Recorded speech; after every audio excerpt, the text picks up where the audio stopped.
Because you do this on like a massive level. Like you're working with Travis Scott. Would you like have like a Travis Scott? Could a Travis Scott vocal preset do the same thing you would do to Travis Scott vocals?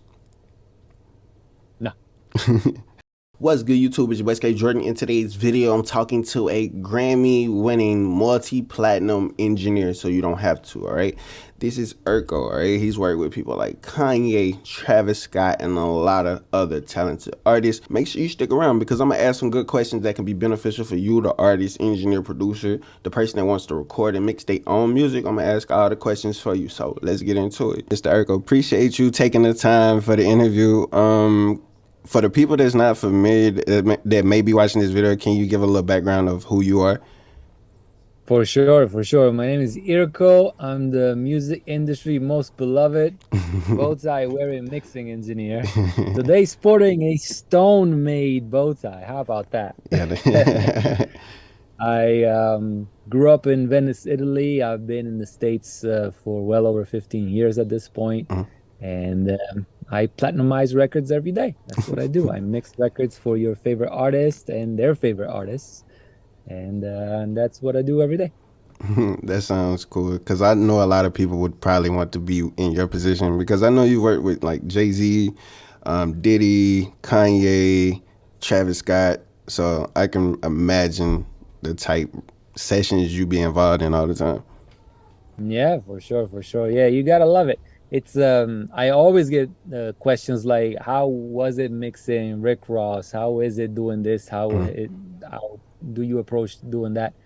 But the truth of the matter is, after you do a mix or a production or something, like after you deal Mm. with celebrity A, celebrity B, celebrity C, once you got to the like six or seven of these guys or girls that you're working with, it's kind of like normal. And I don't want to say that it's normal to mix for Vori or something like that. They're amazingly talented artists, obviously, but they are artists nonetheless, and they are seeking for your expertise, your taste, the way you approach and hear and see music, right?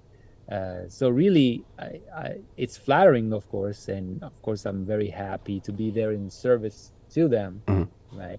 But it's not much different. I mean, ultimately, it comes up as a track on Pro Tools, just like any other Anybody else? artist that you may record, you know?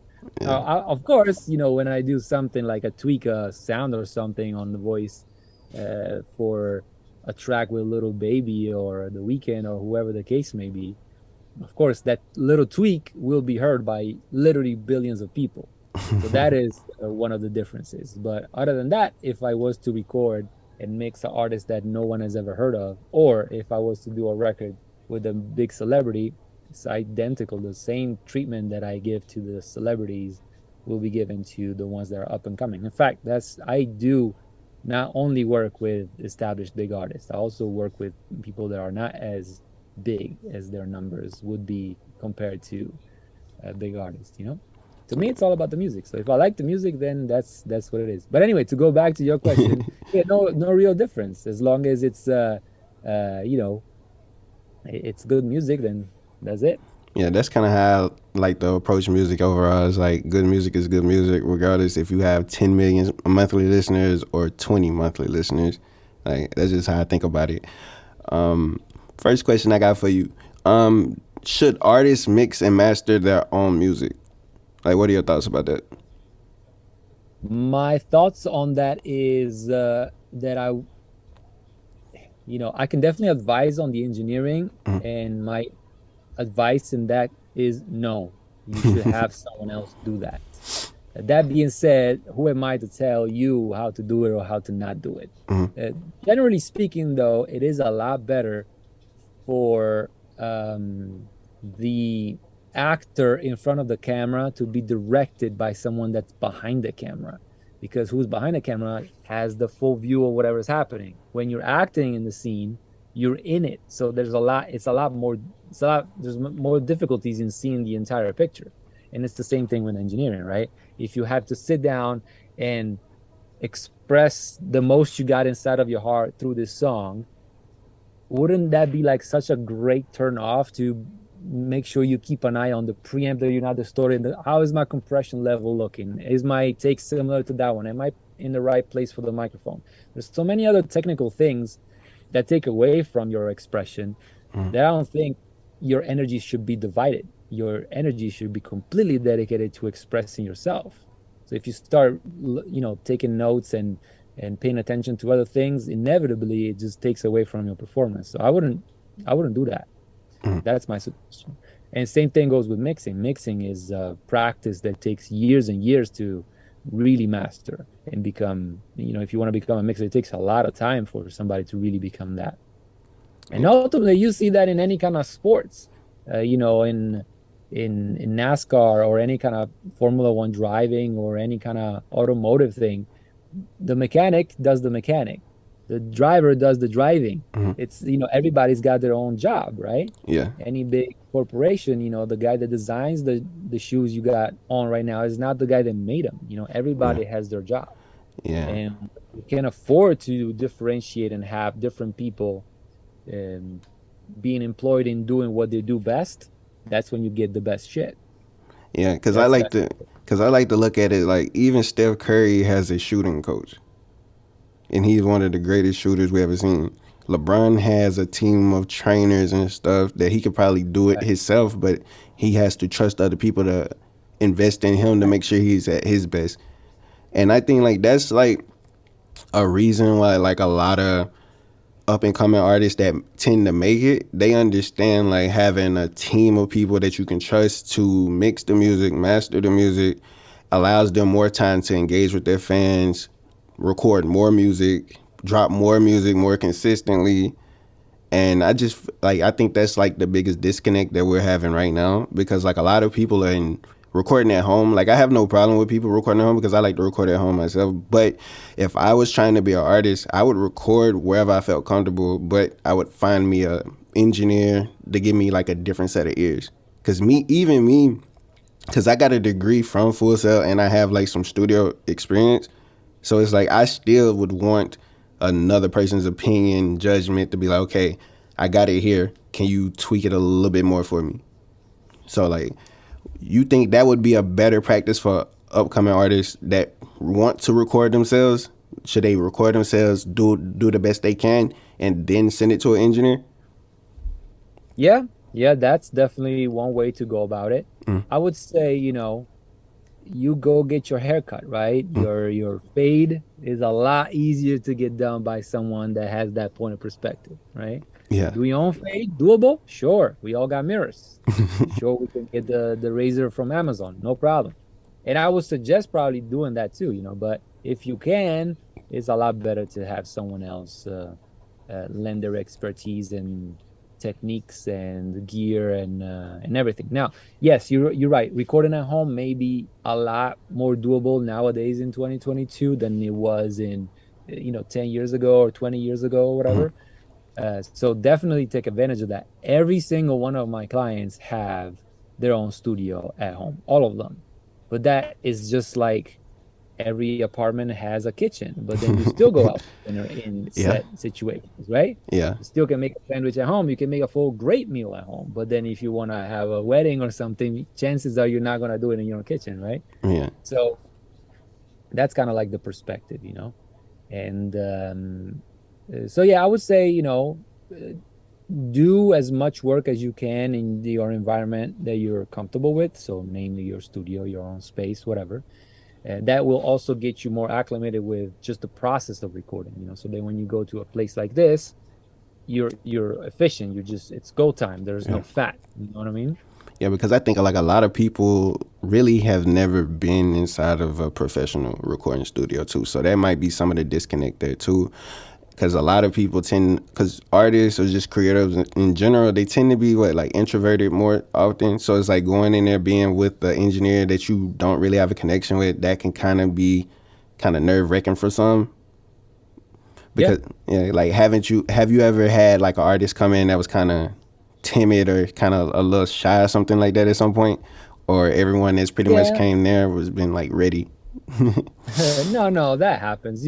Like you said, personality is vary, of course. So, yes, it may happen that somebody is super cool and easygoing, and sometimes you just gotta wake them up a little bit. Sometimes it depends, but the idea is that, or at least the way I see studios and engineers and the service that we provide when recording and mixing is, especially for recording, I have to provide the most neutral space for somebody so that the talent that occupies it is the only flavor apparent and existing in that space at that time, because they Okay. need to be the spice that needs to be captured, right? Right. And same goes with mixing, a little bit less maybe because there's a lot more technicalities and a lot more um, things that go into the mixing process. But the idea is we're here to support them, And in fact, you're right. There's a little bit of a disconnect between the new generation that doesn't know the studio as the place to record because it's only like another place to record, right?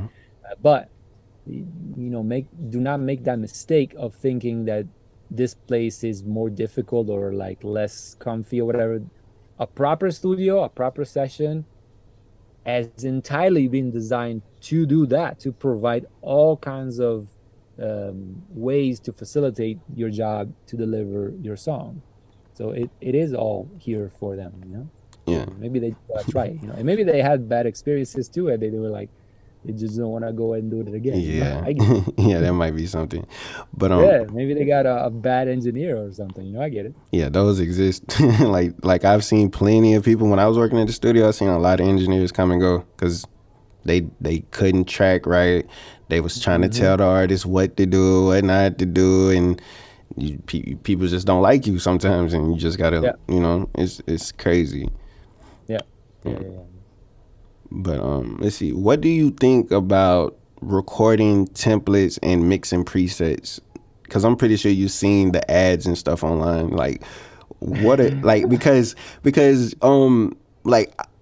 you do this on like a massive level. Like you're working with Travis Scott. Would you like have like a Travis Scott? Could a Travis Scott vocal preset do the same thing you would do to Travis Scott vocals? No, no. Like, Definitely not. And the way to explain that is this: a preset is just a set of instruction that a tool or a series of tools are set out to be. That's it. So imagine that, right? If whatever I'm working on has this dimension, this width, this density, whatever the case, I will set up to use tool A, B, and C, and D in this way. But if you're working on a different surface, on a different shape, on a different consistency, on a different, setting, everything is different. So we might try to be after the same goal, like the same kind of reverby sound or whatever, if we're talking about Travis vocals, right?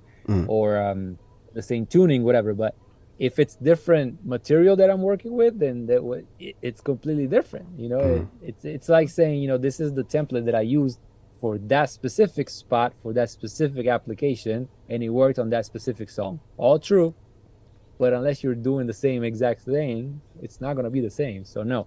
Now, I do use reverbs presets and delays presets. Those I do use. So for those kind of effects or plugins where something is being generated, then yes, I will start with those and then tweak and do my own, of course. But yeah.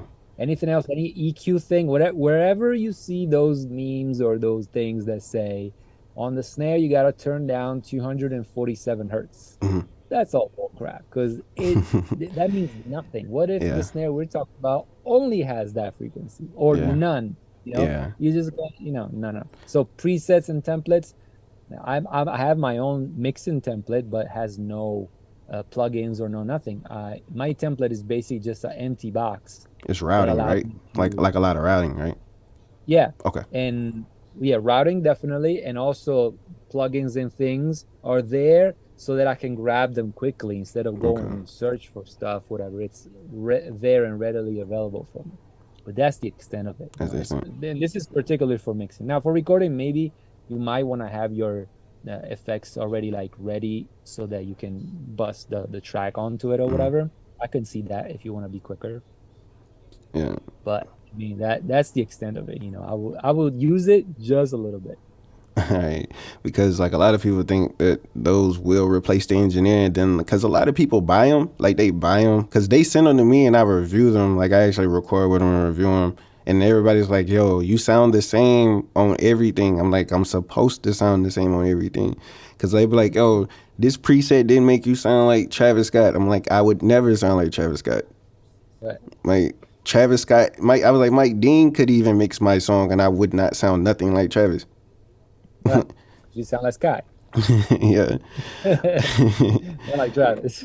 Yeah. I got like maybe like two or three more questions. Let's see. What's one of your favorite albums that you mixed? Oh man, so many. Captain Doberman, Donda, of course. Yeah, Donda was crazy. I got the Yeah. stem player. There you go. Yeah, Yeah. yeah, yeah. Yeah, I'm actually just doing one right now with this incredible artist named IRKO Mm, from Ghana.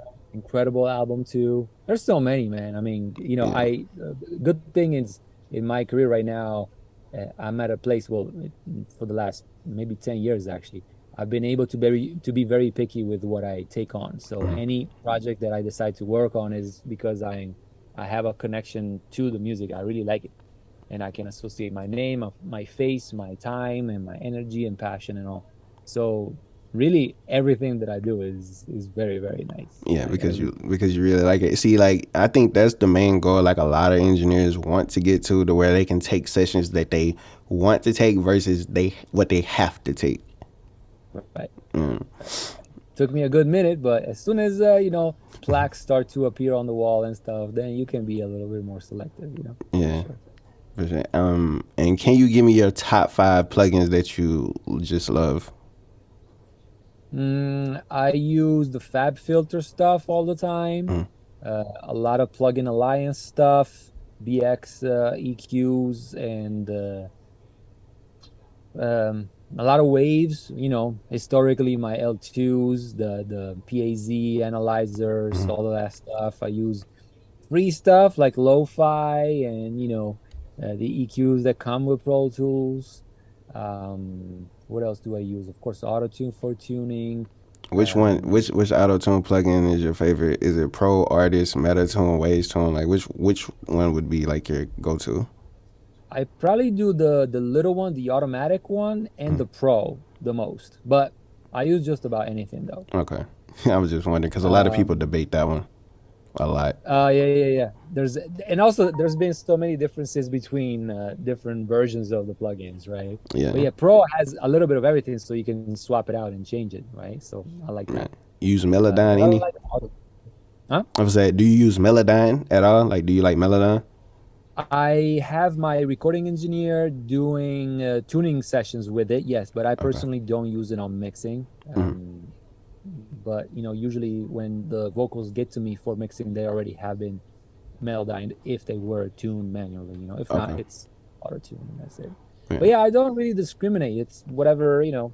I use so many things. As long as I like them. I don't really go by brands or whatever. Mm. Do I like the thing? Yes or no? And if I do, then I rock with it. Yeah, it's more of a like you can. It's more so the person using the plugins and not the plugins using the person. Most definitely. Yeah, that's good, man. I appreciate you taking the time out to speak with me, man. I'm pretty sure the people are gonna love this interview because you said some things that's gonna be able to help a lot of people for sure.